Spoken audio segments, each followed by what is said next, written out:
Sahabat Nusantara, dimanapun Anda berada, kita sudah memasuki tahun 2025. Buat sebagian orang memasuki tahun baru itu ada penasarannya, ada keraguan-raguannya, mungkin ada sedikit kecemasan, karena kan kita tidak tahu ya apa yang menanti kita di tahun yang baru.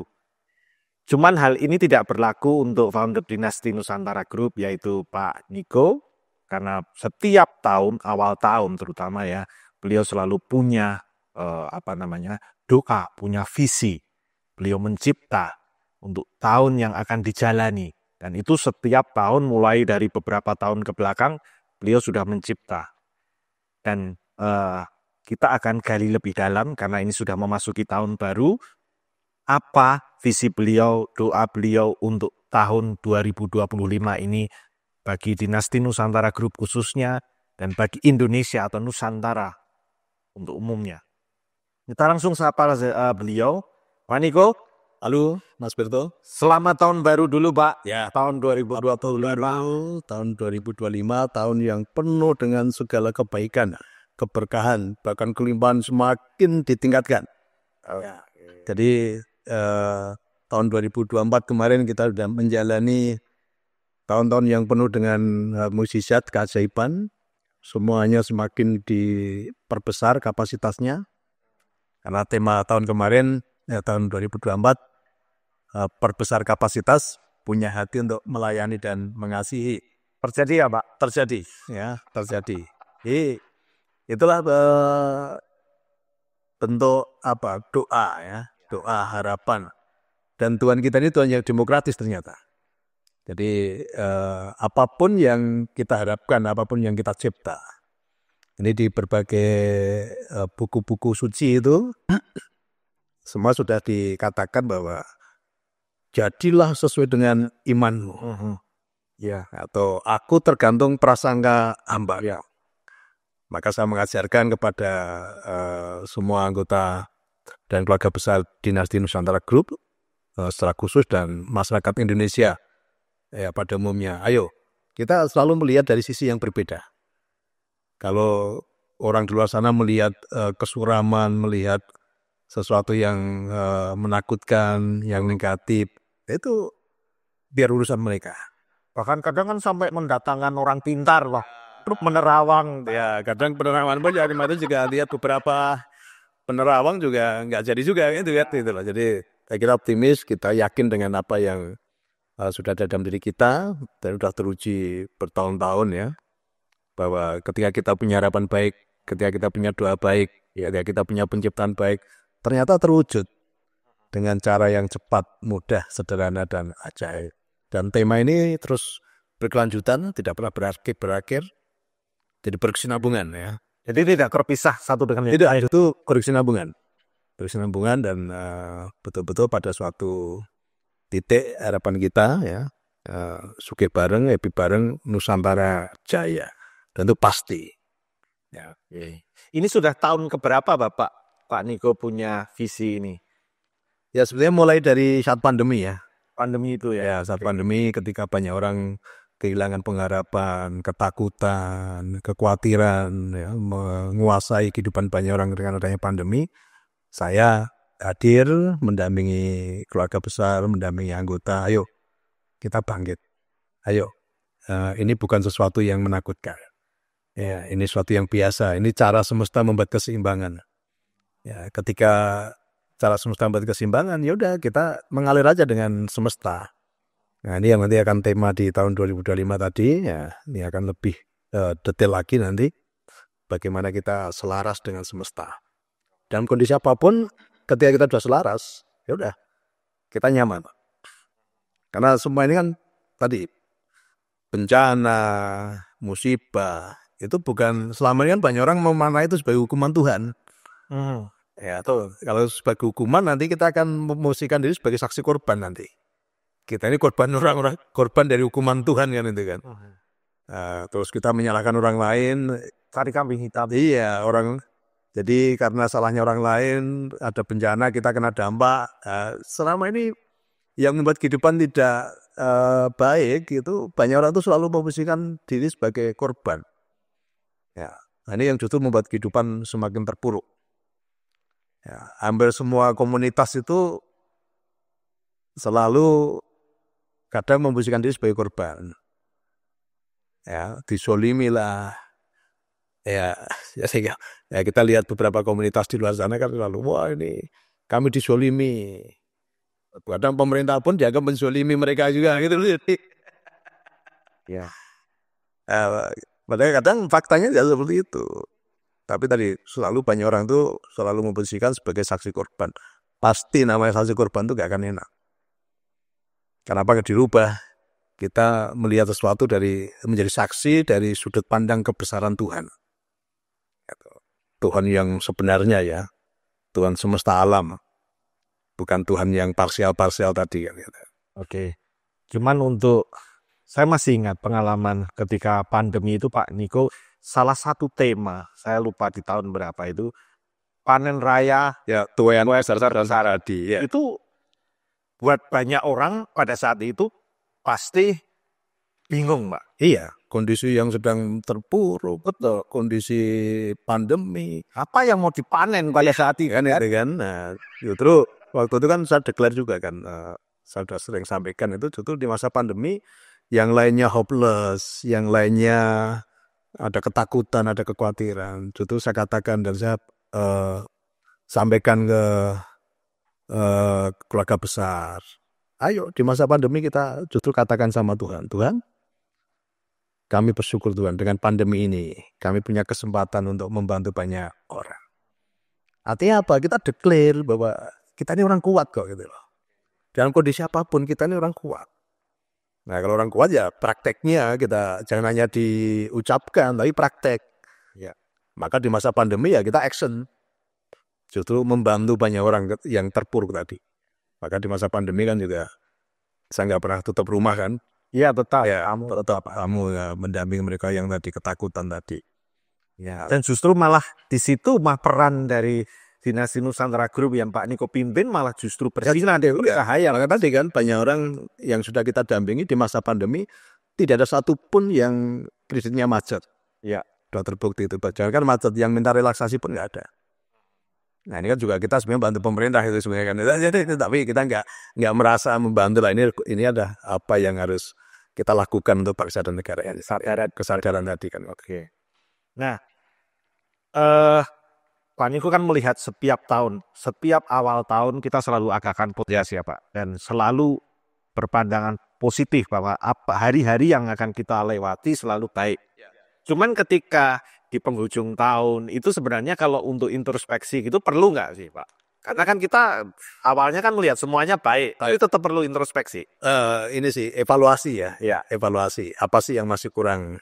Maka biasanya kami kalau di keluarga itu nanti di akhir tahun itu kami kontemplasi dulu. Evaluasi apa sih yang kemarin kurang? Apa sih yang harus kita perbaiki lagi? Apa sih yang masih belum maksimal dalam pelayanan? Apa sih yang masih membuat kita belum bisa totalitas? Kadang-kadang juga tadi namanya pembelajaran yang selalu kita lakukan apa? Rendah hati tadi lah. Rendah hati itu pembelajaran yang seumur hidup kita masih terus belajar Mas itu. Rendah hati terhadap apa Pak tepatnya? Semuanya sih, artinya tahun kemarin kan punya hati untuk melayani dan mengasihi. Ya. Kadang ego kita ini masih nonjol-nonjol. Contoh misalnya ada orang yang malam-malam datang atau pagi-pagi datang. Atau di masa libur, kita sebenarnya sudah diumumkan di YouTube kan. Nah, di masa libur hari Minggu itu untuk kami istirahat kan itu. Tapi tetap aja masih ada yang datang ya Kak. Saya juga sampaikan ke keluarga, kan mereka juga mungkin nggak tahu.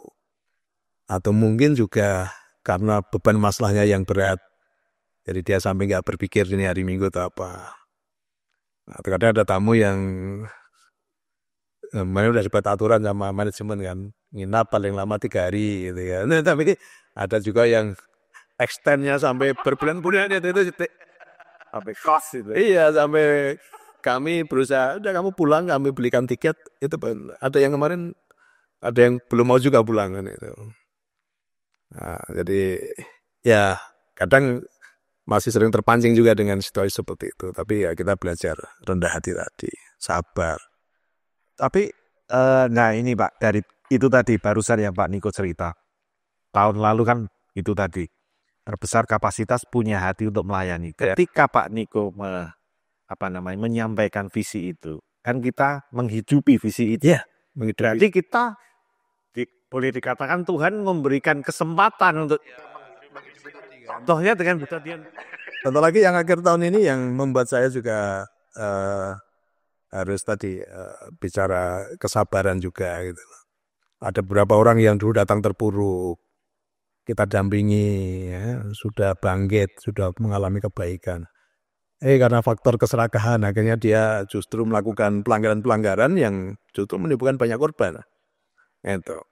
Nah ini kadang kami juga, loh kenapa dia nggak bersyukur gitu loh. Ketika itu datang di awal terpuruk, nangis, kita dampingi sudah baik. Tapi di luar pengetahuan kami ternyata dia melakukan rekrutmen, penarikan dana yang dia kelola sendiri atau dikelola di tempat lain. Dan ternyata menimbulkan korban dan dia membuat kehidupan terpuruk. Akhirnya nangis lagi, datang lagi. Nah kami sebagai bapaknya ini kan juga kadang, kalau marah sih ya oke, artinya menegur ya Pak. Menegur ya, tapi tetap dengan kasih. Tapi apapun yang saya katakan konsekuensi harus ada. Itu yang selama saya ajarkan. Ya masalah ini sebenarnya kan konsekuensi dari perbuatanmu di masa lalu. Ya, kan? Dan apapun ada konsekuensi, ya kamu jalanin aja konsekuensinya. Oke. Nah, Pak Niko sendiri tadi kan sudah sampaikan melihat tahun 2024 itu terutama untuk dari segi unit usaha sudah banyak yang semakin tadi kapasitas semakin diperbesar. Yang secara logika pun juga nggak akan bisa terpikirkan juga gitu loh. Tapi kan kita saya sendiri selalu ajarkan tidak pakai logika. Tapi selama kita sudah menjadi bagian dari semesta tadi, kita ambil bagian dari bagaimana pelayanan. Semesta itu kan isinya cuma melayani aja, melayani, mengasihi aja. Oke. Nah, setiap tahun Pak Niko membuat tema itu berdasarkan apa sih Pak sebenarnya? Permenungan yang seperti apa? Ya sebetulnya ini nggak bisa dibuat-buat ya, artinya juga saya nggak bisa memaksa berdiam untuk tema ke depan nanti apa enggak. Jadi mengalir aja sebetulnya. Seperti pewahyuan begitu atau gimana? Intuisi ya tepatnya ya, intuisi aja gitu loh. Intuisi tapi ada verifikasi juga. Jadi nggak hanya sekedar. Jadi selalu cek and rechecknya ada. Ya pewahyuan mungkin oke, intuisi itu lebih tepatnya kan gitu kan. Tapi verifikasi yang lain juga harus disertakan juga kan itu. Oke, karena ini sudah memasuki tahun baru Pak. Ya. Boleh di-spill kira-kira. Oke, untuk tahun 2025 ya untuk keluarga besar Dinasti Nusantara Group dan juga untuk masyarakat Indonesia ya atau Nusantara.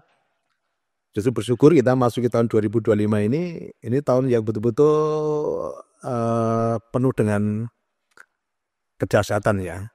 Jadi kalau secara metafisika 2025 itu kalau dijumlah itu ketemu angka 9.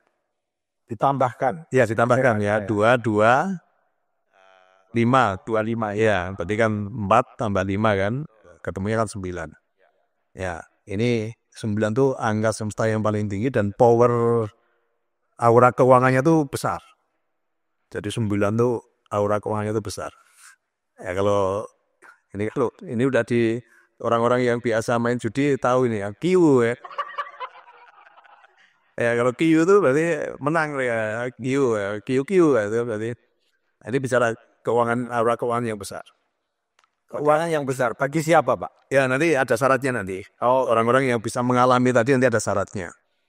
Jadi kenapa tidak semua orang bisa mengalami itu ya karena belum tidak syarat-syarat yang harus ditempuh itu nggak dilakukan gitu loh. Tuhan semesta itu kan menyediakan yang sama sebetulnya untuk setiap orang disediakan yang sama gitu loh. Nah tapi tetap ada cara-cara bagaimana bisa menikmati tadi. Gitu. Nanti kalau disediakan yang sama terus berlaku untuk siapapun, kamu mau diam, kamu mau apa, nanti dapat yang sama, namanya nggak adil. Jadi keadilannya disediakan yang sama, sekarang tinggal bagaimana kamu bisa menikmati. Nanti ada rule-nya nanti untuk bisa menikmati tadi kelimpahan itu gitu loh. Ini berarti sudah masa bangsa Indonesia atau Nusantara ini mulai ya ini awal dari zaman Kolosubo ini di tahun 2025 ini, ya ini nanti berproses karena ini baru awal ya. Tapi endingnya nanti pasti ke Nusantara Jaya yang seperti yang saya sampaikan. Ya, tahun 2045? Kemungkinan di 2045 itu sudah sampai ke titik itu ya. Ke titik itu 10 tahun lagi ini, Pak. Ya, makanya prosesnya masih, karena nanti semua harus ditata tadi. Nanti makanya tahapan-tahapan untuk menuju ke sana nanti tak sampaikan apa sih yang harus kita lakukan untuk kita bisa masuk dan menikmati tadi zaman Kolosubo tadi, dan menikmati aura kelimpahan yang di tahun 2025 yang auranya memang sangat besar. Oke. Pak Niko kan selalu menyampaikan bahwa tahun 2045 itu nanti kan Indonesia emas. Ya, Nusantara emas ya, Nusantara emas. Dan sebenarnya Pak Niko sendiri sudah secara komunitas menyiapkan itu orang-orangnya, baik dari kesadaran yang semua ini sudah Pak Niko sering sampaikan di YouTube, itu dalam rangka sebenarnya untuk menyiapkan. Ya sebetulnya kalau kita mau kembali menjadi bangsa yang besar, ini kesadaran Nusantara ini harus perlu disampaikan gitu loh. Maka saya sih usul ya, hanya menyampaikan kerinduan aja bahwa pelajaran-pelajaran tentang kesadaran Nusantara itu kalau bisa masuk di kurikulum gitu loh.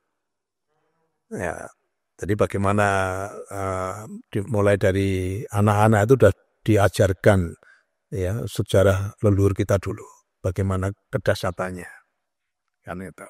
Supaya kita nggak kehilangan jati diri. Iya, jadi selama ini kan jati diri kita ini sudah terinterupsi dengan ajaran luar kan itu kan. Tuh Pak. Ya. Bukannya itu ya. Iya kan, yang kelihatan ya bicara tentang keimanan, ketakwaan itu kan bicara di perbuatan. Ya itu loh. Rasanya banyak orang menguasai teori tapi perbuatannya nul. Nah, contoh kalau bicara teori, semua orang mengatakan bahwa Tuhan itu kasih adanya. Tuhan itu maha baik. Ya, Tuhan itu kasihnya bagi semua makhluk ciptaannya atau bagi semua umatnya. Tapi dalam prakteknya kan enggak. Kasih kita masih terbatas. Kasih kita hanya untuk golongan yang sama dengan kita aja. Yang tidak sama dengan kita kita serang. Ya, kita anggap itu kelompok yang tidak berhak mendapat kebaikan Tuhan kan itu. Nah, ini kan antara teorinya tadi dengan praktek yang berbeda. Nah, kenapa? Karena selama ini cuma dikasih pelajaran menghafal aja. Teori aja, tapi perbuatannya, prakteknya tidak diajarkan gitu loh. Coba bagaimana kalau di Indonesia ini coba kita ajarkan praktek toleransi. Misal sekolah yang bermerek karena sekolah Kristen, bagaimana kunjungan ke tempat ibadah agama lain. Atau sekolah yang bermerek Islam, bagaimana anak-anaknya diajak kunjungan untuk datang ke rumah ibadah lain. Nah, maka Nusantara hadir, ya, maka pelajaran kesadaran Nusantara ini saya usulkan untuk dilakukan supaya dibangun jembatan. Menjembatani tembok-tembok yang tinggi tadi. Gitu. Karena pun yang ada itu hanya sebatas simbol ya Pak. Ya, simbol-simbol aja selama ini kan tadi. Tidak ada memang dari ketulusan. Tidak, ini hanya untuk supaya kelihatan formalitas yang itu.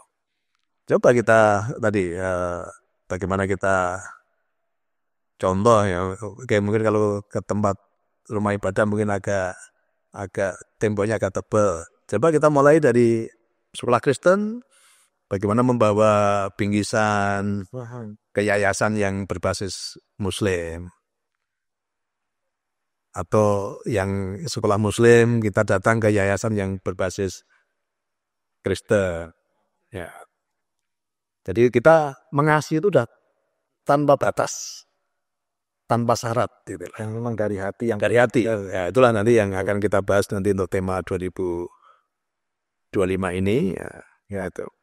Nah, kenapa saya bahas ini tadi, Pak? Karena saya melihat bagaimana Nusantara bisa melompat menjadi Nusantara emas tahun 2045 kalau kita saja masih sibuk Ya, gontok-gontok. konten tadi kan, ya, dan semua nanti akan mengaku sebagai korban tadi. Betul. Ya, itu. Makanya perlu perjuangan sebenarnya. Ya, Bisa. makanya tentunya kita sendiri nggak akan bisa melakukan itu, Mas Bilto. Maka yang kita lakukan sekarang ya mulai dari kota kecil Salatiga. Ya, kami melakukan itu, kami mempraktekkan itu. Ya. Nah, saya berharap orang-orang yang sudah bersama dengan kita akan menjadi pribadi-pribadi yang berkesadaran di kotanya masing-masing. Ya, mengajarkan tentang budaya Nusantara tadi. Gitu. Nah, cuman bicara tentang budaya Nusantara ini, Pak. Karena tadi kita sudah banyak terbentur dengan budaya asing. Kita ketika bicara budaya Nusantara pun pasti bingung. Budaya Nusantara seperti apa yang mau saya wariskan? Ya. Nah, contoh gini aja di budaya luar kita tadi ya, bagaimana membangun hubungan antara pemimpin dengan masyarakat, gitu kan. Jadi dulu di kampung-kampung itu ada namanya bale, ya, untuk menjalin pemimpin ketemu dengan rakyatnya. Jadi pemimpin betul-betul kehadirannya dirasakan di tengah-tengah masyarakat gitu loh. Nah, selama ini banyak pemimpin tadi masyarakat mau ketemu aja kadang susah. Ada protokoler, ada ini, kan. Nah, bagaimana kita bisa merasa mengayomi masyarakat ketika ada sekat akhirnya. Ketika belum jadi pemimpin dekat. Ya, sering turun lapangan, menyatu. Tapi kadang setelah jadi pemimpin tadi protokoler dan lain-lain itu justru membuat sekat di situ. Karena kecurigaan sama rakyatnya sendiri mungkin loh, Pak, bisa akhirnya saya terancam dan sebagainya kan gitu kan. Nah, maka justru bagaimana kita belajar menjadi pemimpin yang tanpa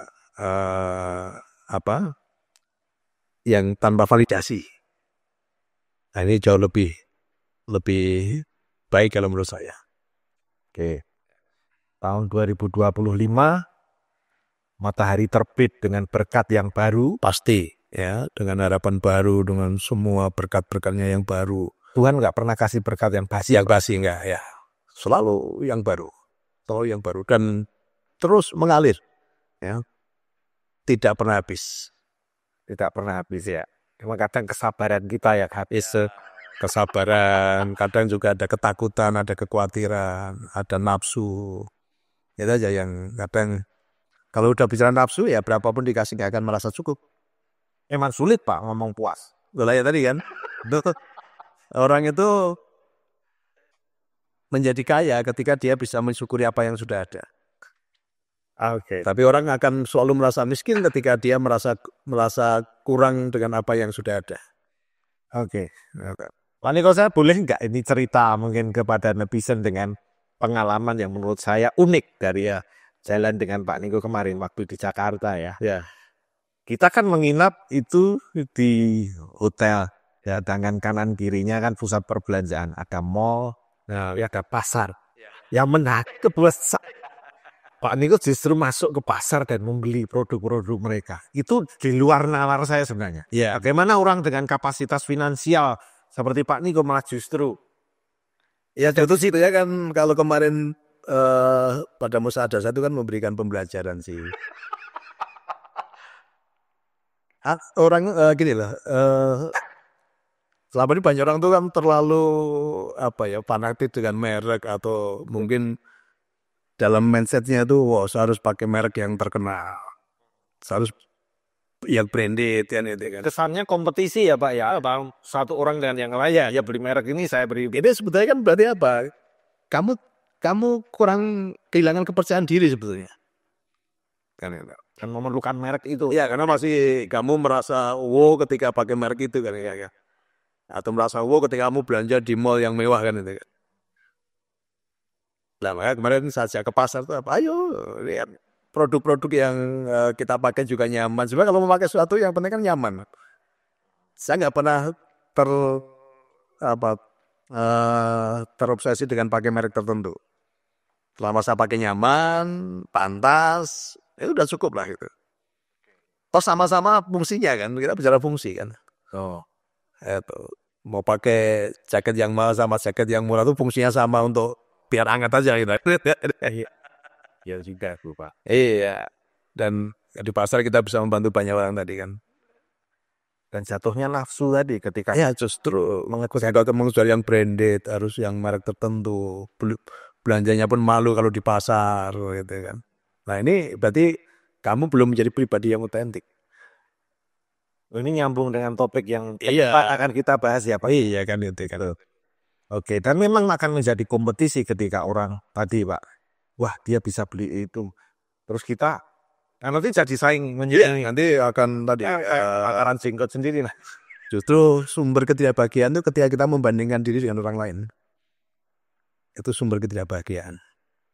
Dan itu malah justru bisa mempertaruhkan hidup kita untuk nanti turun ke bawah ya. Pasti nanti kan ketarik karena energinya di situ kan ada energi tadi, ego, kesombongan tadi.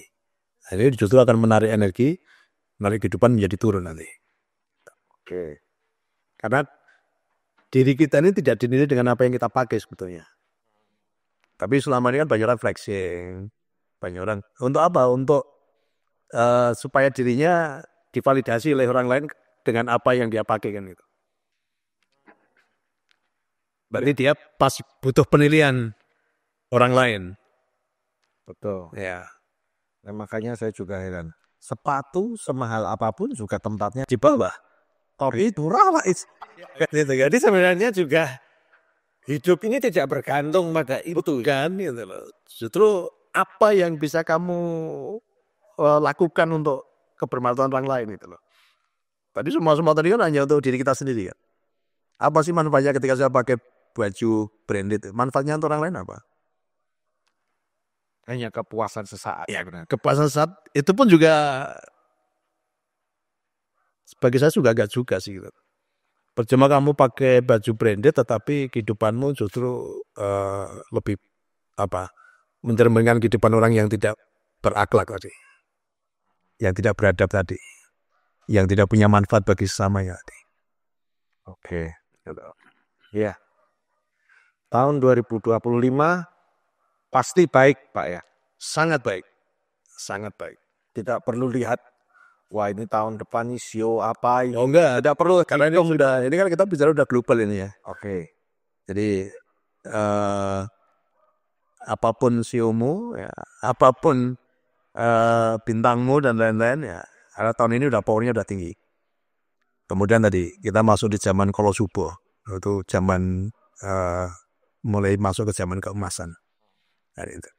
Kira-kira kapan nih Pak Niko mau spill untuk persyaratan? Ya, jadi untuk tahun 2025 ya, tema yang sudah saya dapat dan ini sebagai doa, sebagai penciptaan kita semuanya, ya, yaitu temanya adalah selaras dengan semesta, ya, dan alami kasih dan kebergantungan yang tanpa batas. Berarti mengalami apa Pak? Mengalami kasih dan kebergantungan yang tanpa batas. Mengalami kasih dan keberkahan yang Tanpa batas. tanpa batas. Ya. Asalkan kita selaras dengan semesta. Nah, jadi itu poinnya. Semua orang kan mengalami kasih dan kebergantungan yang tanpa batas. Pasti itu Pak. Pasti. Ya? Asal tadi selaras dengan semesta. Oke. Seperti apa selaras yang dimaksud? Ya, selaras dengan semesta itu gini. Kita belajar dari semesta ya. Semesta itu isinya cuma kasih. Ya. Si melayani. Kasih. Ya. Dia nggak pernah melihat ya, kasihnya kasih yang kasih tanpa syarat, tanpa pamrih, tanpa menuntut balas, tanpa hitung-hitungan. Jadi kasih yang totalitas. Nah selama ini banyak orang itu mengenal kasih yang terbatas gitu loh. Kasih yang berbalas, kasih yang menuntut balas. Cuma kita belajar semesta ya. Matahari itu setiap pagi selalu menyediakan cahayanya untuk kita semuanya. Dia mau diakui atau enggak, Anda mau mengucap syukur atau enggak, Anda mau perhatikan dia atau enggak, tetap aja setiap pagi dia selalu mengasihi kita semuanya dengan cahayanya tadi, dengan terangnya tadi. Dan tidak pernah pilih-pilih. Kan gitu. Nah, selama ini kita diajarkan kasih yang terbatas gitu. Kasih yang bersyarat, kasih yang hanya untuk kelompokmu saja. Yang di luar kelompokmu kadang kasihmu tadi pakai hitung-hitungan, pakai mikir. Kan itu. Bahkan banyak Tuhan pun kasihnya terbatas juga. Tuhan-Tuhan yang selama ini diajarkan tadi kan. Kasihnya hanya berlaku untuk kelompoknya sendiri, hanya kelompok tertentu. Yang tidak sama dengan yang nyebut dia nanti itu dihukum. Ya, bahkan tidak dapat surganya. Hanya karena beda penyebutan aja. Nah, semesta nggak seperti itu. Jadi semesta itu kasihnya tanpa batas, tanpa syarat, tanpa menuntut balas, tanpa hitung-hitungan. Dan nggak butuh pengakuan lagi. Ya, tidak butuh pengakuan. Nah, maka ayo kita praktekkan sekarang ini. Kasih yang tanpa batas tadi. Kasih yang tanpa syarat tadi. Kasih yang tanpa melihat kamu golongan mana. Kan gitu. Nah, jadi salah satu salah dengan semesta adalah kasih tadi. Nah, kemudian setelah kita belajar mengasihi tadi, ya, kasih yang tanpa syarat, tanpa hitung-hitungan, tanpa menuntut balas tadi. Kasih yang selama ini kan kita mengenal kasih yang tulus. Ternyata kasih yang tulus pun nggak tulus juga. Contoh ya ketika banyak orang pacaran tuh, Dek, cintaku tulus kepadamu deh, gitu kan. Ternyata ketika nggak dapat balasan dari yang dikasih, hilang kasihnya. Betul. Ya kan? Ternyata berbalas juga. Nah, makanya sekarang ini kan banyak lip service yang kasih yang tulus, cintaku tulus, kasihku tulus. Ketika nggak dapat balasan, kasihnya jadi hilang. Bersyarat akhirnya. Apa konsekuensi untuk tahun 2025 ini bagi mereka yang tidak selaras, Pak? Menurut Pak Niko? Ya nanti semesta kan adil tadi. Sudah menyediakan semua kelimpahan bagi semua makhluk ciptaannya, semua umatnya tanpa terkecuali. Tapi ketika ada orang tadi tidak selaras tadi, ya udah dia otomatis tidak akan bisa menikmati itu kasih dan keberkahan yang tanpa batas tadi. Sepanjang tahun 2025 ini nanti akan menjadi apa istilahnya? Boleh saya bilang saringan. Saringan. Orang yang benar-benar mengasihi yang tanpa batas tadi. Selaras tadi sama yang tidak. Jadi jangan menyalahkan ketika kamu tidak bisa mengalami kasih dan keberkahan Tuhan, jangan menyalahkan yang lain. Karena rambu-rambunya udah dikasih kok. Rambu-rambunya sudah ada gitu loh. Nah, jadi mari kita belajar. Saya pun juga masih belajar. Ya, kadang masih juga kepancing dengan egonya sering nonjol-nonjol lah gitu kan. Karena kalau bicara ego ya gak ada kasih nanti. Akunya. Ya itu sumber masalah itu kan karena ego. Ego itu karena gak ada kasih. Gitu loh. Kasih itu memberi, rela berkorban. Kan itu kan. Ya. Saya kok jadi tahun ini. Berarti memang ini ajang yang benar-benar kita harus menyelaraskan diri dengan semesta.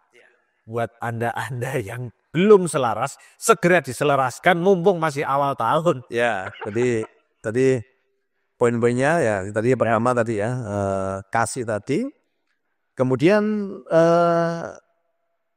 menjaga hati selalu sukacita. Oke, ini penting sekali ya. Jadi setelah ada kasih tadi, dan sebenarnya otomatis ketika dalam hatimu ada kasih, ya udah hatimu dipenuhi dengan sukacita. Gitu. Nah, seringkali banyak orang itu mudah sekali kehilangan sukacita gitu loh. Hanya karena faktor luar. Gitu kan. Nah, maka harus menjaga hati, tetap sukacita. Tidak ada satu pun yang datang dari luar itu bisa mengambil sukacita di hati kita kalau kita tidak izinkan. Nah, seringkali yang membuat kehilangan sukacita ya dirimu sendiri seperti ya. Karena mengizinkan sukacitamu hilang. Ya. Padahal tidak ada satupun yang bisa mengambil sukacita di hati kita kalau kita tidak mengizinkan. Oke. Bisa sukacita kalau hati kita penuh dengan kasih. Oke. Kemudian setelah ada kasih, ada sukacita, nah ini yang harus dijaga dalam hati juga apa? Damai sejahtera juga. Kedamaian. Kedamaian itu dari dalam sana.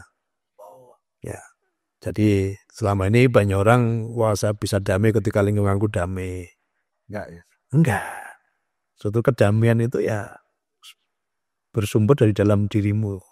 Ketika kamu sudah penuh kasih, ketika kamu sudah penuh sukacita, otomatis kedamaian itu ada. Jadi pernah ada suatu cerita ya, ini saya akan menggambarkan damai sejahtera itu seperti apa. Ada seorang raja yang waktu itu menyuruh ahli gambar ya, ahli pelukis. Raja itu ngomong gini, coba kamu gambarkan,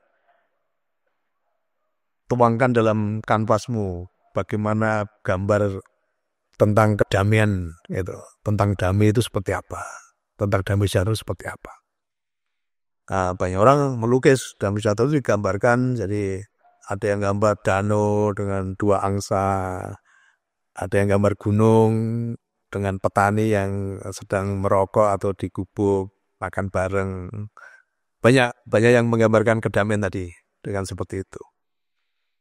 Tapi ada satu pelukis yang ini aneh nih. Ya. Justru ada satu pelukis yang gambar kedamaian itu angin ribut. Jadi angin ribut, banyak pohon tumbang.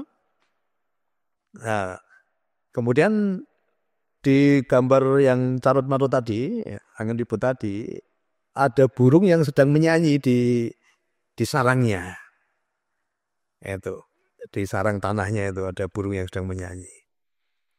Nah, justru raja tertarik dengan tadi. Ini kok berbeda dengan gambar yang lain ini. Ini yang digambar kok angin ribut ini. Gitu.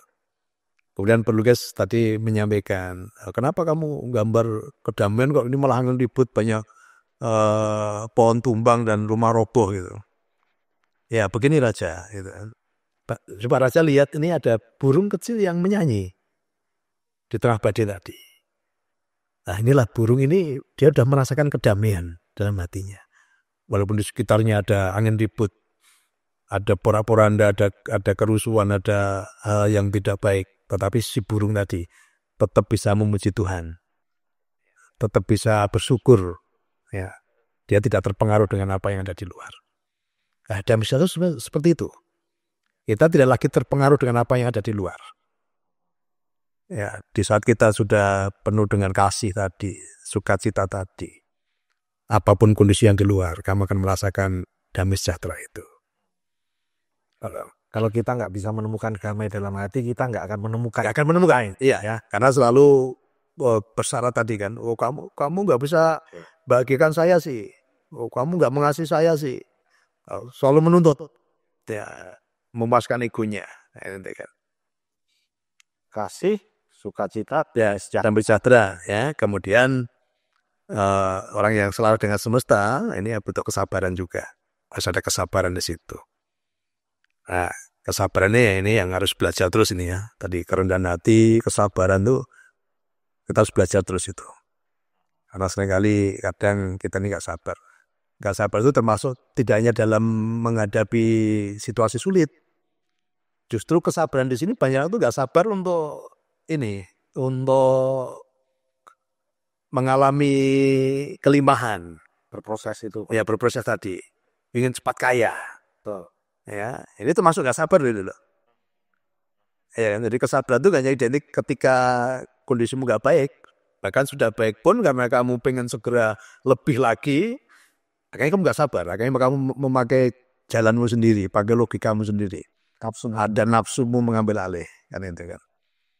Nah, jadi ini yang perlu diwaspadai. Karena saya melihat juga banyak orang-orang yang kadang sudah prosesnya udah baik tadi, sudah ada pertumbuhannya, sudah ada progresnya, tapi dia terjebak dengan nafsu tadi, akhirnya nggak sabar.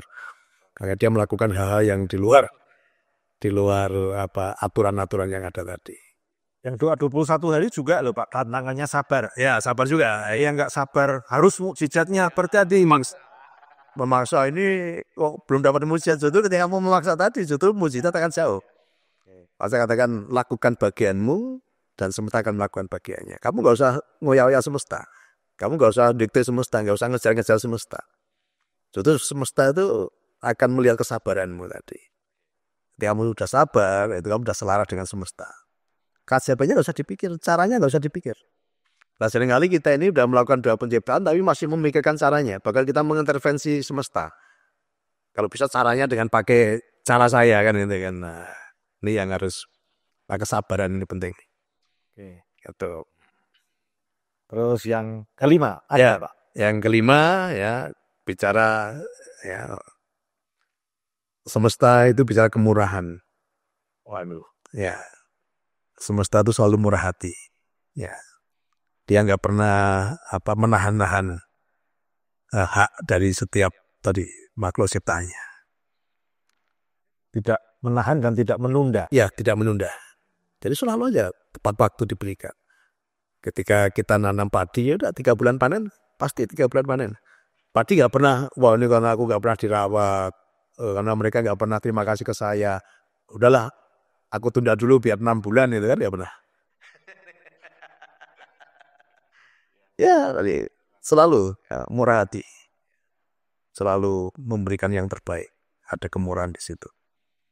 Nah, itu murah hati itu selaras dengan semesta. Pintu untuk kita selalu dialiri tadi kelimpahan-kelimpahan tadi. Karena kita murah hati. Murah hati itu berbagi. Ya. Murah hati itu selalu ya inilah yang harus dinikmati banyak orang itu loh. Sudah tidak terjebak di ego lagi. Kan itu. Berat. Ya. Saya sampai nggak bisa ngomong. Karena persyaratannya itu ya baru sampai 5 loh. Baru saja total 9 ya. 9.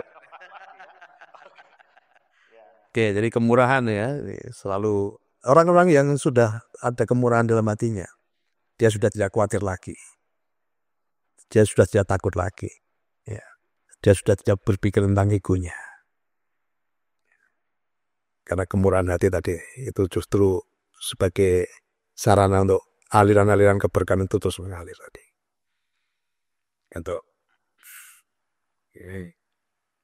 Oke, kemudian yang ke-6 ya, ini selalu bicara kebaikan. Semesta selalu bicara tentang kebaikan, memberikan yang terbaik, berpikir yang baik. Ya, Tapi baik itu kan subjektif Pak. ya. Jadi kebaikan itu gini, kita selalu ya bahasa yang mudahnya berpikir positif lah, melakukan hal yang positif, Cara yang positif. baik, bicara berpikir, coba dari berpikir dulu, berpikir yang positif, berkata-kata yang positif, berperasaan yang positif, ya, berperilaku yang positif, ya udah otomatis hasilnya nanti positif. Itu. Nah, atau nanti tadi kan berpikir tentang kebaikan, berkata tentang hal yang baik, berperasaan baik, berperilaku baik, hasilnya pasti baik kan itu. Maka lakukan yang disebut kebaikan. Nah, seringkali banyak orang itu kadang orang tahu kebaikan tapi dia tidak melakukan, itu juga tidak selaras dengan semesta. Dia tahu berbuat baik tapi dia tidak lakukan gitu loh. Jadi orang diam saja pun itu juga nggak selaras dengan semesta. Nah, kebaikannya berupa tindakan gitu loh. Karena banyak orang sebenarnya tahu itu kebaikan tapi banyak orang tidak mau melakukan. Jadi dia udah berpikir tentang kebaikan tapi actionnya enggak gitu loh. Betul. Hanya berhenti di pikiran aja. Gitu. Nah, semesta dibutuhkan tadi orang-orang yang baik, ya, baik dalam pemikiran, baik dalam perkataan, baik dalam perasaan, dan baik dalam perbuatan. Perbuatan baiknya itu dirasakan oleh orang lain itu loh. Ya, berdampak. Ya, banyak orang kan lupa kan saya tidak ngapa-ngapain. Terus itu karena kamu tidak ngapa-ngapain itulah kamu tidak berdampak dalam hidupmu kan itu kan. Kamu udah berpikir baik tapi kamu nggak ngapa-ngapain kan itu. Nggak cukup hanya berpikir baik kan itu. Nah, kebaikan itu harus bisa dirasakan oleh orang lain kan itu. Oke ya. Ya, mulai saya ini saring Ya, jadi kebaikan tidak hanya sebatas di kata-kata gitu kan. Kalau berkata-kata baik banyak orang jago lah. Oh, pintar Pak. Ya, pintar kan bisa merangkai kata-kata baik. Tapi sampai ke tindak action ini yang masih kita masih butuh belajar. Gitu. Oke, kemudian yang setelah melakukan kebaikan, ini bicara kesetiaan. Ya, setia melakukan hal yang kecil, setia melakukan kebaikan-kebaikan kecil tadi tanpa butuh penilaian. Oh, tanpa butuh dipuji. Ya, tanpa butuh dipuji, tanpa butuh validasi, tanpa butuh verifikasi tadi kan. Nah, ketika kamu melakukan kebaikanmu di tempat yang tersembunyi, maka Tuhanmu yang di atas sana, atau Tuhan semesta alam ya, atau Tuhan yang ada dalam dirimu, akan melakukan atau akan menambah-nambahkan yang lebih dahsyat lagi kan itu. Tapi bukan karena ya Pak, wah nanti saya membantu dapat sekian. Ya, itu tadi kan, itu melakukan hal yang baik di tempat yang tersembunyi. Ya. Ya, tadi kan. Jadi justru tidak perlu validasi tadi. Dan tidak perlu harapan apa, tidak dagang. Gitu. Karena itu udah automatically. Ketika kamu melakukan kebaikan tanpa butuh validasi tadi, artinya kamu udah tulus di situ. Kebaikan yang tidak perlu pujian, kebaikan yang tidak perlu divalidasi oleh orang lain. Dan justru maka ada satu firman yang mengatakan ketika kamu melakukan kebaikan di tangan kananmu, tangan kirimu jangan sampai tahu kan ya. Jadi kebaikan yang kita lakukan secara diam-diam itu jauh lebih powerful. Oke, cuma bagaimana konteksnya ketika itu kita melakukan kebaikan untuk harus mempertanggungjawabkan Pak, misalnya kalau ya lembaga, yayasan itu. Oke. Ya itu kecuali ini ya, artinya tapi diniati aja bahwa ini ya diniati aja bahwa ini kita lakukan dengan dokumentasi bukan untuk kami supaya nanti dapat simpati dari orang supaya orang nyumbang ke kita, enggak gitu loh. Ya lakukan ini sebagai yang penting niat tadi, ya tulus bisa melakukan tadi kebaikan tadi. Bukan untuk dipublish dan nanti supaya orang iba dengan kita. Apalagi kita menjanjikan pahala macam-macam ketika nyumbang lewat kita kan itu kan. Selama ini kan banyak orang tadi kan melakukan kebaikan kemudian supaya menarik simpati, supaya orang nyumbang lewat kita juga. Apalagi kita kasih harapan-harapan tadi kan itu kan. Nah, kalau kamu nyumbang nanti pahalamu kayak mengalir terus berlipat-lipat kan itu kan enggak. energinya tidak baik. Ya, energinya otomatis itu energi yang sangat buruk, energi kemiskinan di situ. Tuh. Ya. Jadi setelah tadi ya melakukan kebaikan-kebaikan, setia melakukan kebaikan-kebaikan kecil tadi, otomatis nanti akan semakin dipercaya untuk melakukan hal yang besar. Jadi lakukan yang terbaik dalam setiap hidupmu.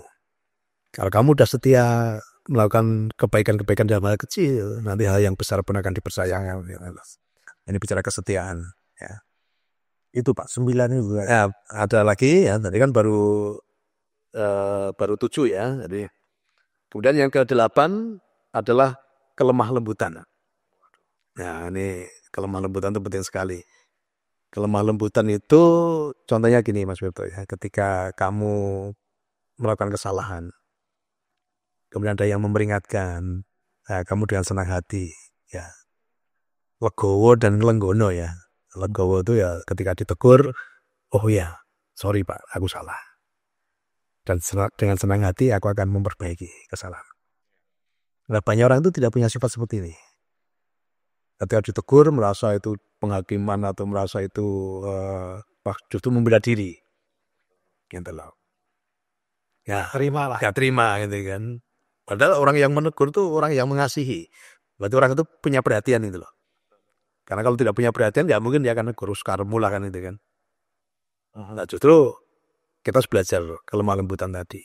Ketika ada yang menegur, mengkritik. Maka saya ini kan orang yang tidak anti kritik. Orang boleh kritik kami boleh gitu loh. Nah justru dengan kritikan itu kami akan berbenah diri. Dengan kritikan itu. Nah, urusan kritik biar urusan mereka. Biar mereka sibuk mengkritik, kita sibuk membenahi diri kan itu. Berkarya. Iya kan itu kan. Jadi kan ya udah kritikan sebagai masukan kita terima dan kita nggak pernah sakit hati dengan itu. Nah sekarang kalau mereka sibuk mengkritik ya kita sibuk berkarya, sibuk membenahi diri kita, itu aja. Nah, itulah bicara kelemah lembutan. Tidak ada kemarahan ketika orang mau ngomong apa. Menerima teguran, bahkan kritikan, bahkan mungkin juga ada fitnahan di situ pun ya kita tenang aja. Ya, itulah hati yang lemah lembut tadi. Itu. Biar itu urusanmu, mau bicara apa. Tidak perlu membela diri, ya kan. Tidak perlu melakukan konfrontasi atau apa kan itu. Konferensi pers. Ya konferensi pers Itu klarifikasi. Iya, itu. Nah, jadi kelemah lembutan, jadi ini penting sekali. Dan hati yang lemah lembut itu akan membawa dampak baik ketika kita ketemu orang. Dia akan nyaman dengan orang-orang yang punya kelembutan hati. Dan lawannya kelembutan itu kan keras kepala, keras hati. Orang yang keras hati, keras kepala ini energinya ya enak. Ketemu aja kita membuat rasanya tuh gak enak gitu. Tapi itu kelembutan hati tadi akan berdampak, kadang menjamah orang-orang yang ketemu dengan kita. Baru ketemu aja mereka udah merasakan, oh berbeda. Oh kok nyaman. Nah, kelembutan hati membuat tadi sekitarmu, sekelilingmu menjadi nyaman. Dan semesta tadi akan mengalirkan ya kasihnya, keberkahannya yang tanpa batas. Oke, dan yang terakhir ya, ada 9 tadi, ya, yang terakhir apa? Penguasaan diri. Ini penting, ya, penguasaan diri. Jadi banyak orang itu mudah emosi, ya, orang emosi itu orang yang tidak bisa menguasai dirinya, mudah terpancing, ya, reaktif, gitu. Tapi sebenarnya Pak, kalau saya mau tanya ya. Marah sebenarnya boleh kan? Asal tidak dikuasai kemarahan. Marah boleh tapi tidak tadi dikuasai kemarahan, betul. Jadi marah itu sesuatu yang alami, ya itu sifatnya hanya tadi respon yang salah aja sebenarnya. Ya. Tapi kembali tadi ke belajar ke pengendalian diri tadi. Kalau kita sadar, ngapa harus marah? Gitu. Bahkan dari situ saya belajar juga. Saat kita marah, ini kita sebenarnya saat itu juga menjadi orang bodoh. Suatu kemarahan itu akan menimbulkan dampak yang lebih parah dari masalah yang sebenarnya gitu loh. Iya. Jadi banyak kemarahan tadi, ya, marah yang naik kepada kemarahan tadi, itu justru akan menimbulkan masalah yang jauh lebih besar dari masalah yang sebenarnya gitu loh. Banyak kasus kriminal. Ya, itu karena kemarahan tadi. Contoh ya, kelemahan tadi. Contoh ya, kita sering mendengar. Gara-gara uang kadang 10.000 atau ratusan ribu, orang sampai membunuh temannya. Kenapa? Karena kemarahan, dia nggak bisa menguasai diri kan itu kan. Sebenarnya masalahnya kan kecil tadi. Gara-gara uang yang ratusan ribu atau mungkin puluhan juta atau ratusan juta gitu. Tapi justru karena kemarahan tadi, akhirnya dia kehilangan banyak hal. Akhirnya dia ketika membunuh tadi, kemudian dia mendekam di penjara, ya, penghasilannya hilang. Otomatis kenyamanannya hilang, rumah tangganya jadi kacau, syarat, itu loh. Nah ini orang-orang yang tidak bisa mengendalikan diri tadi. Bahwa kemarahan itu justru menjadikan kita bodoh sesaat. Bodoh sesaat tapi dampaknya Panjang. Ya orang bodoh itu dampaknya panjangnya. Maka harus belajar tadi ya, pengendalian diri. Ya. Maka yang saya ajarkan apa? Ketika kamu sedang marah, kamu untuk melampiaskan kemarahanmu, kamu berhitung dulu aja 1-25 kan itu kan. Pak Jengkel. Ya, ketika mau marah itu kamu berhitung dulu aja. 1-25. Ya, cooling down. Nanti kalau masih mau marah lagi, hitung lagi kan ini kan. Nanti lama-lama kan hilang. Oke. Tahun 2025 dengan 9 poin tadi Pak. Ya. Itu perlu proses, perlu belajar kita untuk mematikan dalam tanda kutip mematikan diri Pak ya. Ya, jadi pentingan dan dalam rangka untuk selaras dengan semesta tadi. Karena semesta tadi kasih adanya. Semesta selalu berbicara kedamaian. Semesta ada penguasaan diri. Semesta bicara tentang kebaikan-kebaikan. Kan gitu. Nah, bagi kita semuanya ya seluruh keluarga besar Dinasti Nusantara Group dan seluruh warga Indonesia, warga Nusantara, ayo ketika kita sudah selaras dengan semesta pasti ya menyediakan kasih dan keberkahannya yang tanpa batas. Nanti kamu akan mengalami ya, kasih dan keberkahan Tuhan yang tanpa batas tadi. Hal yang besar pasti terjadi. Kelimpahan pasti terjadi. Sudah mendengar sendiri dari Pak Niko, mumpung awal tahun, mari berlomba untuk menjadi orang yang selaras dengan semesta. Karena ini masih tanggal 1 Januari, masih ada 360 sekian hari lagi ya, untuk kita terus berproses dan belajar menjadi manusia yang baik, menjadi manusia yang selaras. Dan kalau sudah selaras, itu pasti berkah. Pasti ya mengalami kasih dan keberkahan Tuhan yang tanpa batas. Ini tanpa batas. Ya. Lah seringkali kita terpotong, manusia itu kan penuh keterbatasan. Oke. Tapi hari ini saya kasih kabar baiknya. Ya, batasannya belum pernah ditemukan.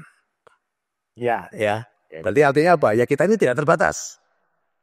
Gitu loh. Karena sampai sekarang nggak pernah ditemukan batasnya sampai mana.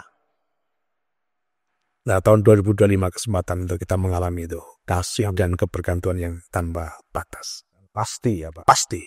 Selama kamu sudah selaras dengan semesta tadi. Ya, baik sahabat Nusantara dimanapun berada, inilah podcast khusus spesial ya, tahun baru. Menyambut tahun 2025, kita sudah dengar langsung dari Pak Niko tadi bagaimana visi untuk tahun 2025. Ini tidak hanya untuk komunitas Dinasti Nusantara Group saja, tapi bagi siapa saja yang ingin hidupnya lebih baik, menjadi berkat buat orang lain dan berkelimpahan, selaraslah dengan semesta.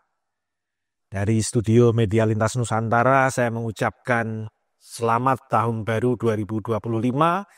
Tahun ini pasti akan baik ya. Baik, pasti baik. Tahun yang luar biasa untuk kita semua. Mungkin Pak Niko ingin mengucapkan selamat tahun baru. Selamat tahun baru 2025 bagi seluruh keluarga besar Dinasti Nusantara Group dan bagi seluruh masyarakat Indonesia, masyarakat Nusantara.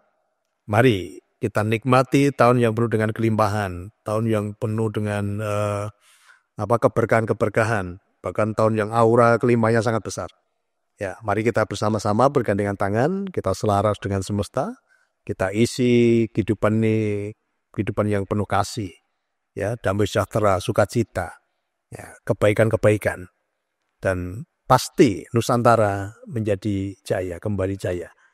Ini masuk tahapan awal ya, pintu gerbangnya sudah dibuka. Tinggal bagaimana kita mengisinya tadi, kita selaras dengan semesta tadi. Kita rindu Nusantara menjadi kekuatan ekonomi dunia. Karena ini sudah dinubuatkan sebetulnya, ya, dinubuatkan atau disampaikan oleh leluhur kita. Dan itu pasti tergenapi, pasti terjadi. Dari studio Media Lintas Nusantara, ya, saya sampaikan selamat tahun baru 2025. Suke bareng, happy bareng, Nusantara Jaya. Selamat tahun baru.